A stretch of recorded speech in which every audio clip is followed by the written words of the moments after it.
Fala galera, bom dia! Mais um dia estamos aqui no nosso propósito de estudo da Bíblia capa a capa, de Gênesis a Apocalipse. Nosso grupo maravilhoso aqui, Luz Sem Fronteira, porque acreditamos que aonde há luz, de fato não há fronteira, tá bom? Meu nome é André Macedo, para quem não me conhece, a gente está fazendo o estudo da Bíblia aqui, estamos em Gênesis 40, então se você é novo nesse canal, vai lá, assiste os outros vídeos, nos acompanha dia após dia, beleza? Mas antes eu vou convidar você para que você junto aqui, nós juntos, possamos fazer uma oração e papai venha nos dar discernimento, sabedoria, o entendimento da vossa palavra. Vamos lá? Senhor meu Deus e meu Pai, te pedimos, Pai do céu, que o Senhor venha participar desse estudo. Te damos liberdade para o Senhor fazer como bem queres, Papai do céu. Afaste toda a seta do inimigo, todo sentido de procrastinação, inveja e insegurança. Papai do céu, venha nos dar discernimento, entendimento e clareza em todas as mensagens que o Senhor quer nos passar aqui. Pai, colocamos, Papai do céu, esse estudo, esse devocional em suas mãos. E tudo que viemos fazer aqui seja para honrar e glorificar o seu nome. É assim que te louvamos, é assim que te agradecemos. Em nome do nosso Senhor Jesus Cristo. Amém, amém e amém. Vamos lá, galera. A gente está hoje em Gênesis 40. Está sendo uma saga maravilhosa. E agora a gente vai ver um pouquinho de José na prisão, interpretando sonhos aqui, tá bom? E começa assim. Passadas essas coisas, aconteceu que o mordomo do rei do Egito e o padeiro ofenderam o seu senhor, o rei do Egito. Indignou-se o faraó contra os seus dois oficiais, o copeiro-chefe e o padeiro-chefe, e mandou detê-los na casa do comandante da guarda, em cárcere onde José estava preso. O comandante da guarda pôs-o a cargo de José, para que os servisse, e por algum tempo estiveram na prisão. E ambos sonharam, cada um o seu sonho. Na mesma noite, cada sonho com seus próprios significados, com sua própria significação.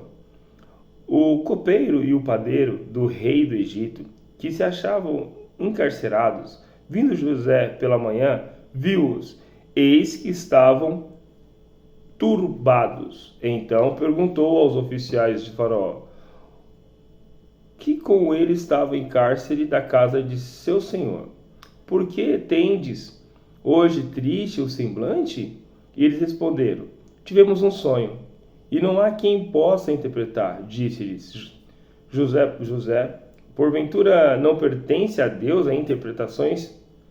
Contai o meu sonho. Então José está indagando eles, olha, não tem ninguém aqui, mas não pertence a Deus interpretar os sonhos? E aí vamos entender qual é esse sonho, né? O sonho do copeiro-chefe inicia no versículo 9 e vai até o 15, vamos entender. Então o copeiro-chefe contou o seu sonho a José. Ele disse, em meu sonho havia uma videira perante mim, e na videira 3 ramos. Ao brotar a vide havia flores, e seus cachos produziam uvas maduras.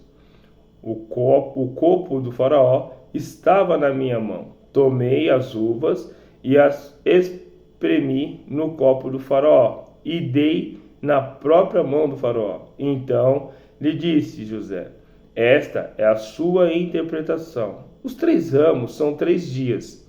Dentro ainda de 3 dias, o faraó te reabilitará e te reintegrará no teu cargo, e tu lhe dará o copo na própria mão dele, segundo o costume antigo, quando lhes era o copeiro.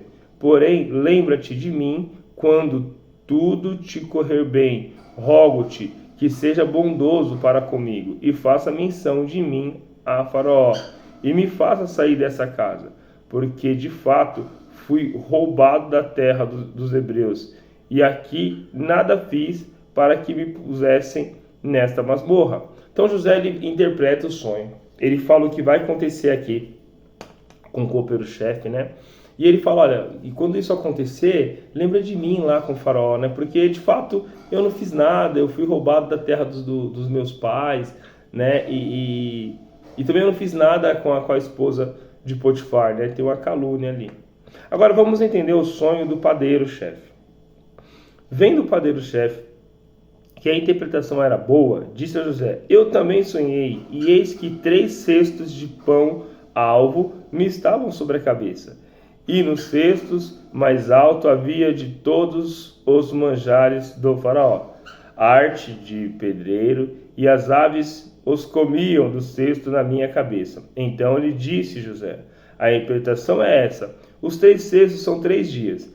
Dentro ainda de 3 dias o faraó te tirará fora a cabeça e te pendurará no madeiro, e as aves te comerão as carnes. O 3º dia, que era aniversário do nascimento de Faraó, deu este um banquete a todos os seus servos, e no meio destes reabilitou o copeiro-chefe e o condenou o padeiro-chefe. E o copeiro-chefe reintegrou no seu cargo, no qual dava o copo na mão de Faraó. Mas o padeiro-chefe enforcou, como José havia interpretado. O copeiro-chefe, todavia, não se lembrou de José, porém dele se esqueceu. Então o que a gente vê aqui, né? Queridos irmãos, olha que coisa maravilhosa que a gente que a gente aprende aqui nessa lição, né? Primeiro, a gente precisa entender que estudar a Bíblia é uma questão de calma, vai, volta, pede discernimento para Deus, né? Mas ao mergulhar em Gênesis 40, a gente vê alguns ensinamentos maravilhosos. Primeiro, o contexto histórico aqui, né? Antes de entrarmos nos detalhes dessa história, é importante entendermos o contexto. Então, José, filho de Jacó, né, encontrava-se na prisão injustamente. No capítulo anterior a gente viu que ele acabou indo para a prisão porque tinha sido acusado, né, de tentativa de estupro ali da esposa de Potifar. Mas o contexto de José, ele tinha sido vendido pelos seus irmãos e acabou chegando ali no Egito, né? E aí quando a gente vai ver os sonhos, né, José encontra-se agora no cárcere e depara-se com 2 servos, né, de Faraó, né, o copeiro e o padeiro, ambos perturbados por sonhos, estavam tristes porque ali não tinha ninguém que pudesse interpretar. José fala: olha, cabe a Deus interpretar os sonhos, né? José era a pessoa que temia bastante a Deus, né? Então Deus usa os dons de interpretação de sonhos que deu a José para revelar as mensagens divinas. Então José ali acabou usando, né, dos dons que Deus havia emprestado para José e acaba interpretando esses sonhos, tá bom? Tanto do copeiro quanto do padre, tá? O padre sonha com aves, né? O padeiro sonha com aves, né, que comem os pães que ele carregava na cesta em cima da sua cabeça, né? Enquanto o copeiro sonha com videiras, né, que produziam uvas, e ele espreme um suco na taça do faraó, né? José interpreta esses sonhos revelando o padeiro seria executado e o copeiro seria restaurado ao seu posto no palácio. Algumas lições que a gente enxerga aqui dentro de tudo isso que a gente leu aqui, dessa reflexão, né? Tempo de Deus é perfeito. Muitas vezes a gente fica: ai, meu Deus do céu, não acontece aí. O tempo de Deus é perfeito. José passou um tempo considerável na prisão, mas Deus tinha um propósito, né? Isso nos ensina a confiar no tempo de Deus, mesmo quando não compreendemos os caminhos. Eu não estou entendendo, pode ser me permite ficar aqui. Cara, Deus tem um propósito. Então, esse deserto não é para sofrimento, né? É para ensinamento, é para você sair dali mais forte, é para você se preparar para as bênçãos que ainda vão vir, né, de Deus sobre a sua vida, né? Segundo ponto, segundo ensinamento que a gente consegue extrair aqui: os dons de Deus em ação. Então Deus capacitou José com o dom da interpretação de sonhos. Cada um de nós tem dons dados por Deus. Se você crê nisso aí, cada um de nós tem dons, né? E devemos usá-lo para a glória de Deus, assim como José fez, né? Então a gente precisa entender quais são os nossos dons. Talvez o nosso dom seja ministrar a palavra, seja cuidar de crianças, seja ser pai, seja ser mãe. Tudo isso são dons, né? Seja administrar, tá bom? Então a gente precisa entender quais são os nossos dons, usar os nossos dons ali para glorificar e honrar o nome do Pai. Terceiro ensinamento que a gente enxerga aqui: confiar em Deus mesmo nas adversidades. é muito bonito e muito fácil a gente acreditar em Deus e confiar em Deus quando tudo vai bem, né? Mas aqui é uma lição maravilhosa que é acreditar e confiar em Deus mesmo nas adversidades. José poderia ter ficado amargurado, né, pela injustiça que enfrentou. Foi vendido pelos seus irmãos e ele não tinha culpa. Depois ele foi acusado de estupro e foi preso. E ele podia, né, como ser humano, ficar amargurado, triste, bravo, mas não, né? Ele enfrentou aquilo fielmente, né, crendo em Deus, temente a Deus, né? Então ele continuou confiando em Deus e isto nos desafia a confiar em Deus mesmo em tempos difíceis. Eu não sei qual o tempo que você está passando na sua vida, se é um tempo difícil, se é um tempo que está mais tranquilo, mas eu provoco e incentivo para que no momento que a gente passar difícil, que a gente venha, né, acreditar cada vez mais em Deus, porque momentos difíceis vamos passar aqui na Terra, tá bom? Um outro ponto, né, vamos pensar isso na aplicação da nossa vida pessoal, né, para a gente fazer uma correlação, né?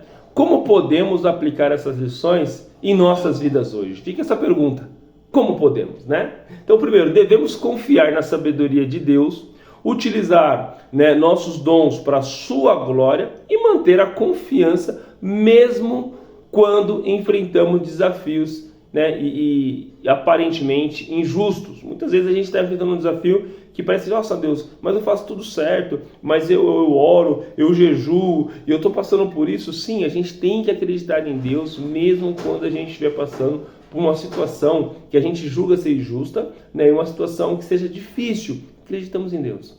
E concluímos, né, que essa história de Gênesis 40, né, nos lembra que Deus está no controle, mesmo nas circunstâncias mais difíceis. Que possamos confiar em seu plano, né, que a gente possa ali colocar os nossos corações e acalmar nosso coração estando em Deus, né, permanecer fiéis, né, sabendo que Ele sempre é fiel conosco. Tá bom? Então, eu convido para que vocês reflitam nessa palavra hoje o dia inteiro, né? E que você venha fortalecer a fé de vocês ainda cada vez mais em todas as mensagens que Deus quer na sua vida. Tá bom? Antes de fechar, vamos orar? Senhor, meu Deus, meu Pai, obrigado, Papai do Céu, por esse ensinamento maravilhoso, obrigado por essa passagem, Pai. Papai do Céu, venha nos fortalecer, nos dar sabedoria, Papai do Céu, para entender que o Senhor sempre está conosco, Papai do Céu, independente do momento que a gente esteja passando. Pai, venha de encontro, Papai do Céu, a essa pessoa que está escutando esse áudio, assistindo esse vídeo, Papai do Céu. Venha abençoar, Papai do Céu, não somente ela, mas também toda a parentela. Papai do Céu, venha de encontro em seu coração. Coloca a chama do Espírito Santo, Papai do Céu, sobre o coração dessa pessoa e que ela venha entender os propósitos que o Senhor tem sobre a vida dela. Pai, é assim que eu te louvo, é assim que eu te agradeço. Em nome do nosso Senhor Jesus Cristo. Amém, amém e amém. Vou te pedir um favor. Um mega favor, uma coisa que não te custa nada, mas ajuda a ranquear mais esse tipo de mensagem aqui no YouTube. Se inscreve no nosso canal, compartilha, copia o link e manda para todo mundo. Bora fazer essa corrente do bem crescer cada vez mais. E te espero no próximo vídeo. Bora, vem, vem!